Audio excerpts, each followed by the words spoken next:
সরওয়ার হোসেন বাবলা সন্ত্রাসীদের গুলিতে নিহত। বিএনপির সদ্য মনোনয়নপ্রাপ্ত এরশাদুল্লাহ সাহেবের গণসংযোগ চলাকালে সন্ত্রাসীদের গুলিতে সরওয়ার হোসেন বাবলা নিহত হয়েছে। সরওয়ার হোসেন বাবলা নিহত হওয়াটা একটি অবশ্যই দুঃখজনক ঘটনা, কিন্তু তার এই হত্যাকাণ্ড নিয়ে সোশ্যাল মিডিয়াতে ইতিপূর্বে ব্যাপক ছড়িয়ে পড়েছে বিভিন্ন ধরনের মন্তব্য। এই মন্তব্য কেউ বলছেন সরওয়ার হোসেন বাবলা শিবিরের ক্যাডার, আবার কেউ বলছেন সরওয়ার হোসেন বাবলা যুব দলের কর্মী।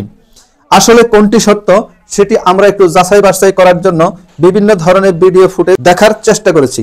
সেখানে দেখতে পেয়েছি যে বিগত স্বৈরাচার শেখ হাসিনার আমলে সরওয়ার হোসেন বাবলাকে গ্রেপ্তার করা হয় বিভিন্ন অস্ত্রশস্ত্র সহ। সেখানে সরওয়ার হোসেন বাবলাকে শিবির ক্যাডার বলে পুলিশ ব্রিফিং করেছে, কিন্তু এই কথাটি সত্য কিনা জানি না, তবে সে শিবির করতো কিনা সেটাও জানি না। হয়তো বা সে আমলে শিবিরকে কোণঠাসা করার জন্য, জামাত শিবিরকে কোণঠাসা করার জন্য এরকম একটি স্টেটমেন্ট হয়তো পুলিশ সদস্যরা দিয়েছেন।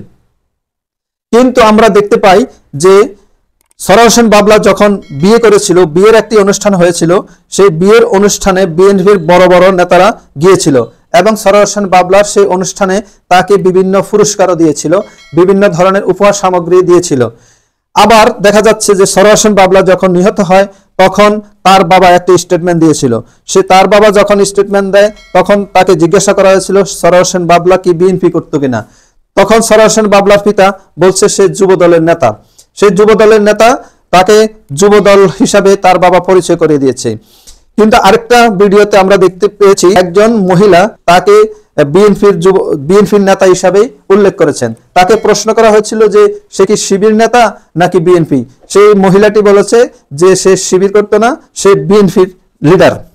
এভাবে আমরা বিভিন্ন ফুটেজগুলো আমরা দেখতে পাই। কিন্তু দুঃখজনক ঘটনা হলো সরওয়ার হোসেন বাবলা নিহত হওয়ার পরপরই শিবিরের উপর দায় চাপিয়ে ধর ধর শিবির ধর, একটা একটা শিবির ধর, ধরে ধরে জবাই কর, এই ধরনের স্লোগান দেখতে পেয়েছি। এই ধরনের স্লোগান আমরা সোশ্যাল মিডিয়ার মাধ্যমে দেখতে পেয়েছি। এটা অত্যন্ত ন্যাক্কারজনক ঘটনা। কোনো ঘটনা ঘটলেই সাথে সাথে শিবিরের উপর দায় চাপিয়ে দেয়া, এটা একটি হীন মানসিকতার পরিচয় বলে আমরা মনে করি।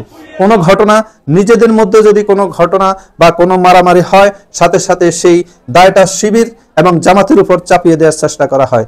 ধর ধর শিবির ধর, একটা একটা শিবির ধর, ধরে ধরে জবাই কর, এটা একটি সন্ত্রাসী মানসিকতার বহিঃপ্রকাশ বলে আমরা মনে করি। কারণ ধরে ধরে জবাই করা এটা কোনো মানুষের কাজ হতে পারে না, হিংস্র কোনো পশুর কাজও হতে পারে না। একটা মানুষকে কিভাবে জবাই করবে?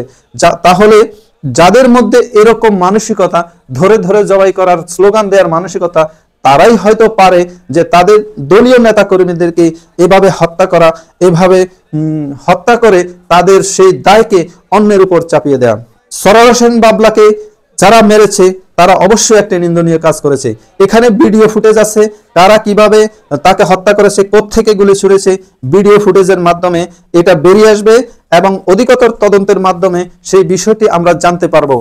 শুধু কারো উপর দায় চাপিয়ে দিয়ে নিজেদের অপরাধকে আড়াল করার চেষ্টা যারা করে, তারা আসলে মানুষ কিনা সেটি এখন প্রশ্ন।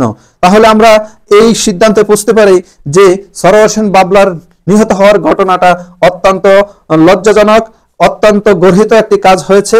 এই কাজকে আমরা কোনোভাবে সমর্থন করতে পারি না। তবে যারা এই হত্যাকাণ্ডের সাথে প্রত্যক্ষ পরোক্ষভাবে জড়িত, তাদেরকে অবশ্যই গ্রেপ্তার করে দৃষ্টান্তমূলক শাস্তি দিতে হবে, তাদেরকে আইনের আওতায় আনতে হবে। আর কথায় কথায় শিবির দর, ধরে ধরে জবাই কর, এই ধরনের স্লোগান যাতে কেউ না দিতে পারে সেই ব্যাপারেও রাষ্ট্রীয় একটি আইন থাকা দরকার। সন্ত্রাসমূলক স্লোগান দিয়ে দিয়ে মানুষকে হত্যা করবে, মানুষের উপর ঝাঁপিয়ে পড়বে আর একের দায় অন্যের উপর চাপিয়ে দেবে, এই ধরনের হীন মানসিকতা পরিহার করা উচিত বলে আমরা মনে করি। তো দর্শক, আজকে এই পর্যন্তই, দেখা হবে আগামী এপিসোডে।